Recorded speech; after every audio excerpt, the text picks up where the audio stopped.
طلحہ بن عبید اللہ کہتے تھے کہ نجد والوں میں سے ایک شخص حضرت صلی اللہ علیہ وسلم کے پاس آیا، سر پریشان یعنی بال بکھرے ہوئے تھے۔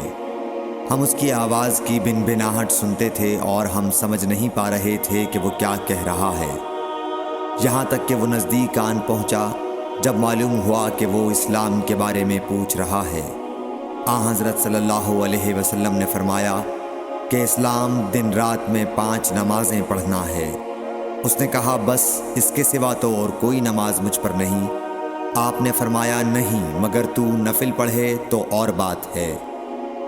حضرت صلی اللہ علیہ وسلم نے فرمایا اور رمضان کے روزے رکھنا۔ اس نے کہا اور تو کوئی روزہ مجھ پر نہیں ہے۔ آپ نے فرمایا نہیں مگر تو نفل روزے رکھے تو اور بات ہے۔ طلحہ نے کہا اور حضرت صلی اللہ علیہ وسلم نے اس زکوٰۃ کا بیان کیا۔ وہ کہنے لگا کہ بس اور کوئی صدقہ مجھ پر نہیں ہے۔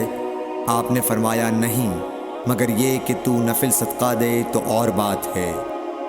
پھر وہ شخص پیٹھ موڑ کر چلا گیا، یوں کہتا جاتا تھا قسم خدا کی میں نہ اس سے بڑھاؤں گا نہ گھٹاؤں گا۔ حضرت صلی اللہ علیہ وسلم نے فرمایا اگر یہ سچا ہے تو اپنی مراد کو پہنچ گیا۔ صحیح بخاری حدیث نمبر 46۔